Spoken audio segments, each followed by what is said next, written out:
D mart versus big बाजार। तो हम लोग के मन में ज़्यादातर ये क्वेश्चन रहता है कि आखिर बिग बाजार फेल क्यों हुआ और डी मार्ट ने ऐसा क्या किया कि वो सक्सेसफुल हो गया और बिग बाजार फेल हो गया। इस टॉपिक के बारे में डिटेल में डिस्कस करेंगे, अंत तक हमारे साथ बने रहिएगा। बिग बाजार जिसके फाउंडर किशोर बियानी हैं, इनके पास एक अच्छा विजन और डेडिकेशन था। ये कस्टमर की साइकोलॉजी को समझते थे और ये जानते थे कि कस्टमर को अपने स्टोर पे कैसे बुलाना है। इन्होंने सक्सेसफुल बिजनेस पेंटालून को स्टार्ट किया, जिसको इन्होंने आगे जाके आदित्य बिरला ग्रुप को बेच दिया और इसी तरह बहुत सी बिजनेस को स्टार्ट किया और इसको बेचते गए। इनकी लाइफ में टर्न अराउंड तब आया जब इन्होंने बिग बाजार स्टार्ट किया। तो आखिरकार ये सक्सेसफुल बिजनेस बिग बाजार फेल क्यों हो गया?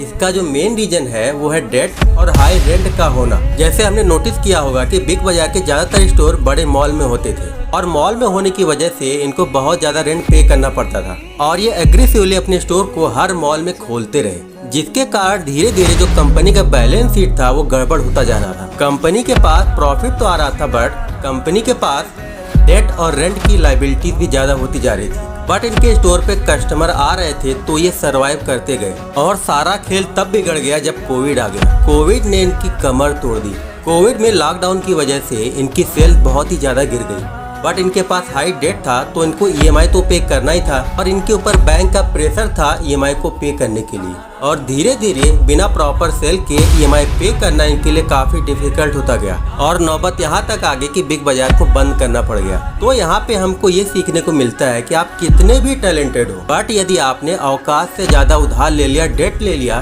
तो बुरे टाइम में आपका डूबना तय है। नाउ यदि आप डी मार्ट को देखो तो स्टार्टिंग में डी मार्ट के स्टोर बहुत ही कम थे, जहाँ पे बिग बाजार बैंक से उधार लेके स्टोर को इंक्रीज करते जा रहा था। वहीं पे डी मार्ट के ओनर दमानी जी अच्छे रियल एस्टेट को कम दाम में धीरे धीरे खरीद रहे थे। स्टार्टिंग में डी मार्ट के स्टोर की ग्रोथ बहुत ही स्लो थी, बट ये धीरे धीरे बिना उधार लिए हुए अपने स्टोर को बढ़ाते गए। इनका बैलेंस शीट हमेशा स्ट्रांग रहा और लायबिलिटी ना के बराबर ही रही। और जब कोविड में हर कंपनी डेट के कारण परेशानी में थी तो दमानी जी टेंशन फ्री होकर अपने स्टोर को धीरे धीरे बढ़ाते जा रहे थे और डी मार्ट जिस स्टेज पे आज पहुंचा है वो अपनी अच्छी बैलेंस शीट की वजह से पहुंचा है। आप अपने बिजनेस में जितनी लायबिलिटी कम से कम रखोगे, आपके ऊपर उतना बर्डन कम रहेगा। लायबिलिटी ज्यादा होने से आपके प्रॉफिट का एक बड़ा हिस्सा लायबिलिटी को पे करने में जाता रहेगा। तो यदि आप कोई भी बिजनेस करते हो तो अपना बैलेंस शीट स्ट्रांग रखें। इससे क्या होगा कि कोई भी बैड से बैड सिचुएशन आ जाए, आप इजीली उस सिचुएशन से बाहर निकल जाओगे।